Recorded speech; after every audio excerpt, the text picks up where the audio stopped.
बंदी छोड़ सतगुरुदेव रामपाल जी गुरु महाराज की जय। सत साहेब पवन भगत जी मैं दिवाकर दास पश्चिम बंगाल के सिलीगुड़ी से बोल रहा हूँ।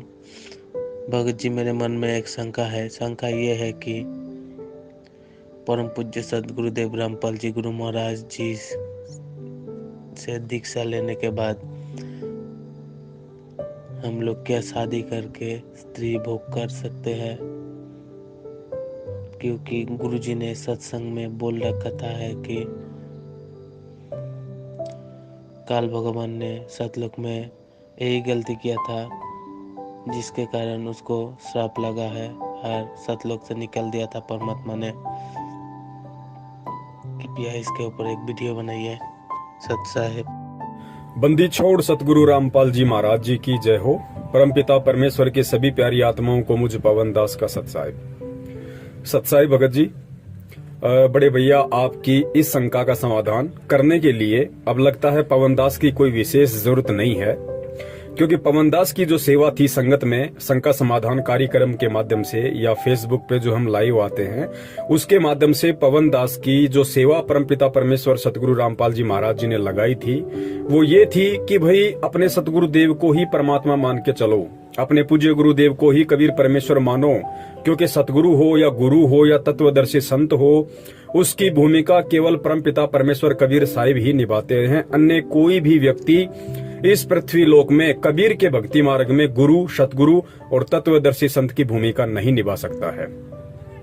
तो पूज्य परमेश्वर ने दास की जो सेवा लगाई थी पिछले 3-4 वर्षों से, उसके बाद में अब उसका रिजल्ट ये निकला है कि जिन जिन आत्माओं ने दास की संगति करके परमेश्वर के ज्ञान आधार से और जब से अपने परम पूज्य गुरुदेव सतगुरु रामपाल जी महाराज जी को अपने हृदय से, अपनी आत्मा से, अपने विचारों में उनको कबीर परमेश्वर के रूप में बैठा लिया है कि मेरे पूज्य गुरुदेव के अलावा ना मैं किसी कबीर जी को जानता हूँ, ना मुझे किसी कबीर जी की आवश्यकता है, ना मुझे किसी कबीर जी की फोटो का प्रकट दिवस मनाने की आवश्यकता है। मेरे कबीर मेरे पूज्य गुरुदेव हैं। अगर मैं प्रकट दिवस मनाऊंगा तो अपने परम पूज्य सतगुरु रामपाल जी महाराज जी का 8 सितंबर के दिन मनाऊंगा। तो जिन जिन भगत आत्माओं ने, चाहे वो बहन हो, चाहे भाई हो, चाहे माता हो, चाहे बुजुर्ग हो, जिन जिन पुण्य आत्माओं ने अपने दिलो दिमाग से, अपने हृदय से, अपनी आत्मा से इस ज्ञान को आधार बना के अपने पूज्य गुरुदेव को ही परमेश्वर मान लिया है, परमेश्वर ने उनका ज्ञान योग खोल दिया है।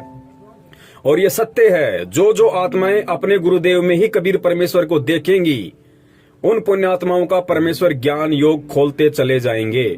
और इसी का ये परिणाम है बड़े भाई कि आपने जो सवाल किया है, अब आपके सवाल का आंसर, यानी आपका जो सवाल था, आपकी जो ऑडियो थी, वो मुझ पवन दास तक पहुंचने से पहले ही परमेश्वर ने 2 आत्माओं को ग्रुप में निमित्त बनाया और उन दोनों आत्माओं ने 101% परमपिता परमेश्वर सतगुरु रामपाल जी महाराज जी के तत्व ज्ञान आधार से आप जी की शंका का समूल निवारण किया है। तो दास को आवश्यकता नहीं है और दास यही चाहता है कि हे परमपिता परमेश्वर, इस पवन दास जैसे लाखों संगत में खड़े हो जाएं, हजारों संगत में खड़े हो जाएं। परमेश्वर दास यही चाहता है कि दास की कोई आवश्यकता ही ना हो, दास का नाम ही किसी के दिमाग में ना हो, क्योंकि आपका हर बच्चा जब आपको परमेश्वर मान लेगा तो जैसे आपने मुझ पवन दास के ऊपर दया की है ये सारी बातें समझने की, ज्ञान योग खोलने की, परमेश्वर आपका विधान है जो जो आपको परमेश्वर मानेगा आप तो सबका ज्ञान योग खोलेंगे। तो दास की विनती है, ग्रुप में जिन भाइयों ने इस शंका का ज्ञान आधार से निवारण किया है, दास केवल उन्हीं दोनों भाइयों की, एक अपने चंडीगढ़ से विकास भगत जी हैं, एक और भाई है, दास नाम नहीं जान पाता, उसके लिए माफी चाहता हूं।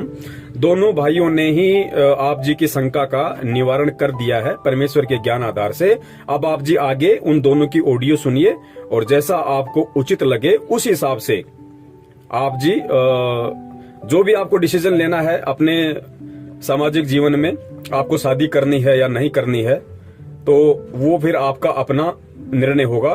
बाकी इन दोनों भाइयों ने जो आंसर दिया है, जो समाधान किया है, वो 101% परम पूज्य सतगुरु रामपाल जी महाराज जी के तत्व ज्ञान आधार से है। सत साहिब।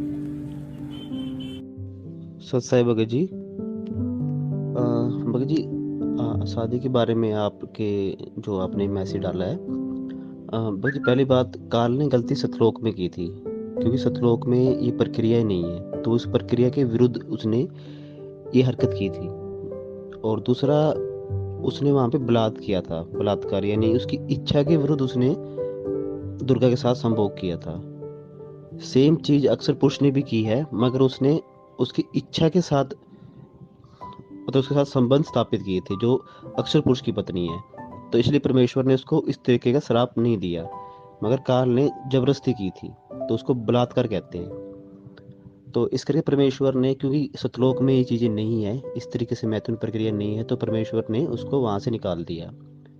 और रही बात, अब हम काल के लोक में हैं, अभी हम सतलोक नहीं गए भगत जी।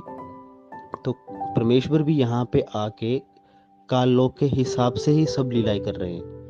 अब भगत जी, दुनिया की नजर में तो परमेश्वर ने भी आज शादी की हुई है, परमेश्वर के भी बच्चे हैं।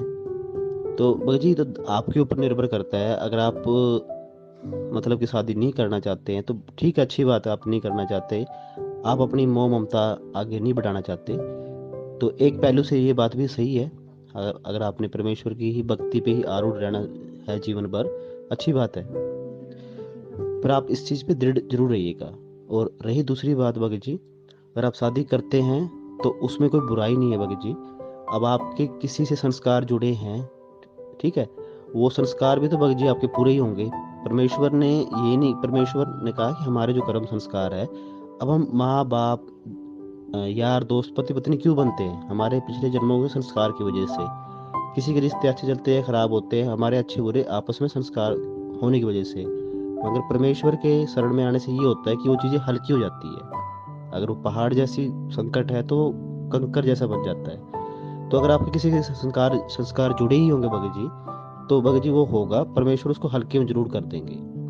और ये तो भगत जी ऐसा टाइम है कि जिस समय, इस टाइम के तो परमेश्वर ने मिनी सतलोक में अपनी आत्माएं बीज रूप में रखी हुई हैं। तो भगत जी वो आत्माएं भी तो जन्म लेके आएंगी। दास परमेश्वर पे शंका नहीं कर रहा, मालिक चाहे तो उनको बिना मैथुन प्रक्रिया के भी पैदा कर दे, शब्द से भी। मगर दास अभी काल लोक में है, तो परमेश्वर किसी का विधान नहीं तोड़ते। तो उस हिसाब से तो भगत जी शादी होके ही वो आत्माएं हम लोगों के कारण ही तो आएंगी यहाँ पे, एक मतलब संजोग बनेगा।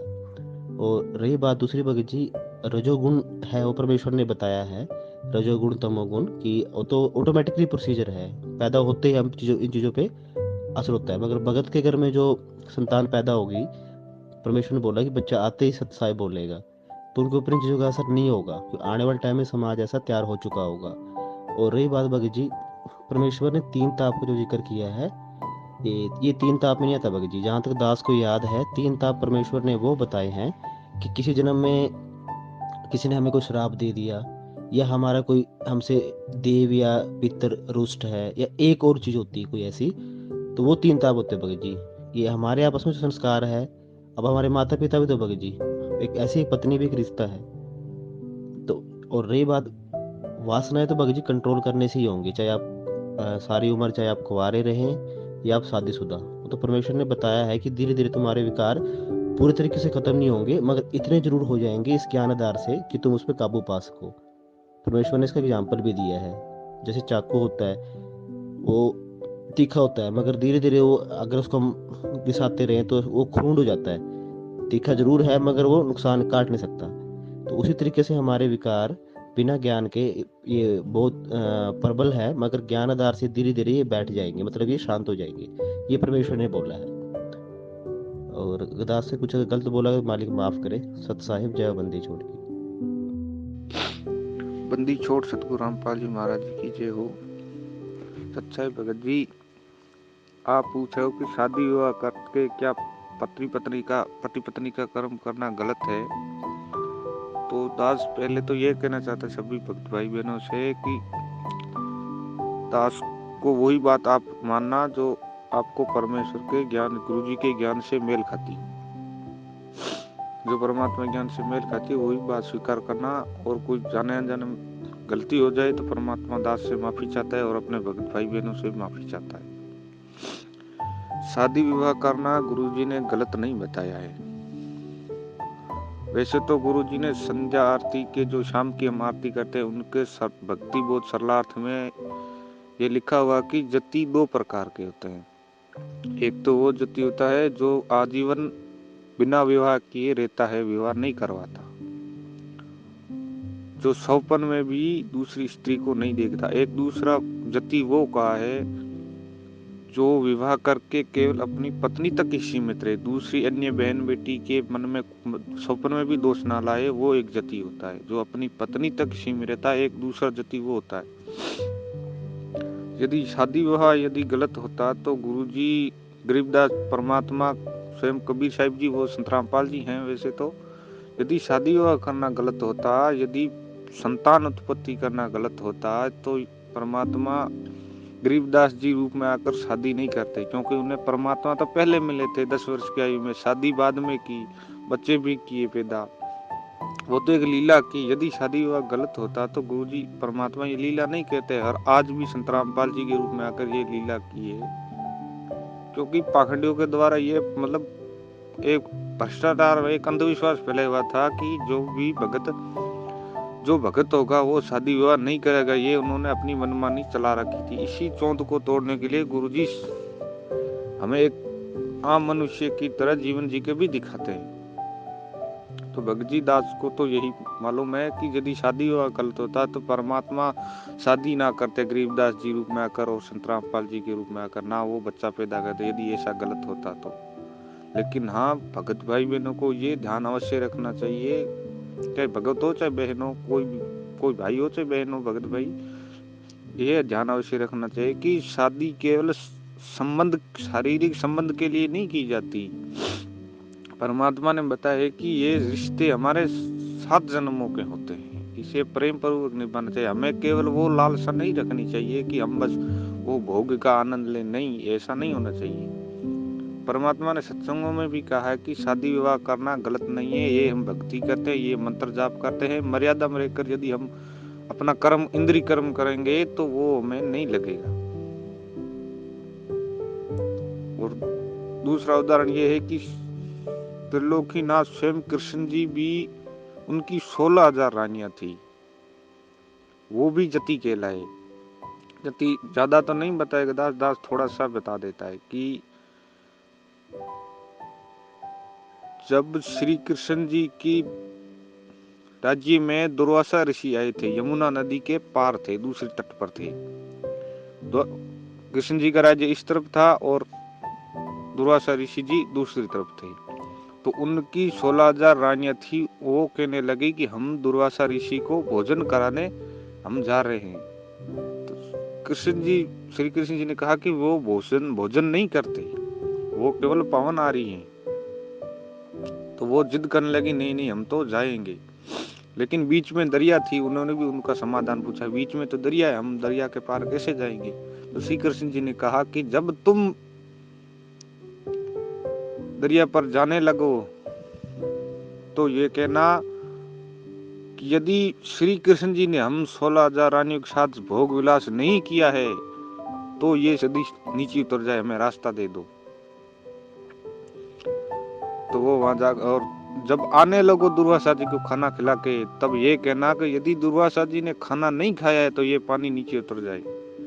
तो वो इतना कहकर चल पड़ी, और जब वहां दरिया के यमुना के पास आकर खड़ी हुई और प्रार्थना करने लगी कि हे यमुना नदी, यदि श्री कृष्ण जी ने हमारे साथ भोग विलास नहीं किया है तो आप हमें रास्ता दीजिए। तो वो नीचे उतर गया पानी, वो हमें रास्ता दे दिया। तो वो रानियां भी चक्काचौंध हो गई कि श्री कृष्ण जी तो हमारे साथ रोज भोग विलास करते हैं, बच्चे भी हुए हैं। तो इस तरह एक तो ये उदाहरण है। और दूसरा उदाहरण, जब दुर्वासा ऋषि को खाना खिलाने गए तो वहां के सेवादारों ने कहा कि दुर्वासा जी महाराज जी खाना नहीं खाते, वो केवल पवनारी हैं, वो एक तिनका मुंह में ले लेते हैं, बस उसी से अपना सारा जीवन पवनारी रहते हैं। लेकिन ज्यादा आग्रह करने पर दुर्वासा जी ने कहा कि लाओ खाना खा लेता हूँ। दुर्वासा जी ने खाना खा लिया, रानियां बर्तन लेकर के वापस आने लगी। तो उन्हें वो कृष्ण जी की बात याद आई। तो उन्होंने कहा कि हे यमुना नदी, यदि दुर्वासा ऋषि जी ने खाना नहीं खाया है तो हमें रास्ता दीजिए। वो दरिया नीचे उतर गई, उसने रास्ता दे दिया। और वो रानियां अंजमस में वो संकोच में पड़ गई कि दुर्वासा जी ने तो खाना खाया था, हमारे आंखों के सामने खाया था, फिर भी वो पवनारी कहलाई। तो तो ये भगत का उदाहरण कि दुर्वासा जी खाना खा करके भी पवनारी कहलाए, श्री कृष्ण जी 16,000 रानियों के साथ भोग विलास करके भी वो जति कहलाए। तो दास यही कहना चाहता है कि शादी विवाह करके यदि हम पत्नी पत्नी का कर्म करते हैं तो वो उनमें पाप तो होता है, लेकिन परमात्मा ने हमें सतभक्ति दे रखी है। उसमें परमात्मा ने कहा है कि जो तुम्हारे कर्म है वो तुम्हें, जो इंद्रिय कर्म होते हैं, जो अनिवार्य होते हैं, वो तो उनका पाप नहीं लगता। तो सत्संगों में गुरु जी ने कहा रखा है कि जैसे हम शादी विवाह करते हैं तो हमारे पास ये सत्य मंत्र है, इससे हमें पाप नहीं लगेगा। गुरु जी ने सत्संगों में बता रखा है। और फिर सत्संग भी भेजेगा। और फिर रही बात काल भगवान की, काल भगवान ने ये सतलोक में गलती की थी कि उन्होंने दुर्गा जी के साथ दुर्व्यवहार करना चाहा, लेकिन तो वहां सृष्टि मैथुन सृष्टि नहीं है, वो जबरदस्ती करना चाह रहा था, उनके साथ बलात्कार करना चाह रहा था। यहाँ बलात्कार, यदि हम यहाँ बलात्कार किसी के साथ करेंगे तो वो भी हमें पाप लगेगा। लेकिन गुरुजी ने एक विधान, परमात्मा ने एक विधान बनवा रखा है काल भगवान के द्वारा कि पत्नी शादी विवाह करना गलत नहीं। यदि गलत होता तो परमात्मा स्वयं ना करते शादी, स्वयं बच्चे ना पैदा करते, ना गरीबदास जी रूप में आते, ना संत रामपाल जी के रूप में आते। और भी अन्य जगहों पर परमात्मा प्रकट हुए हैं, उन्होंने ऐसा जीवन जिया, हमें तो नहीं मालूम है। तो भगत भाई बहनों, दास को इतना ही मालूम था, और आगे आपकी मर्जी, जो आपको ठीक लगे वो देखिए, अपनी अपनी बुद्धि की बात है। दास को इतना ही पता था। अच्छा है।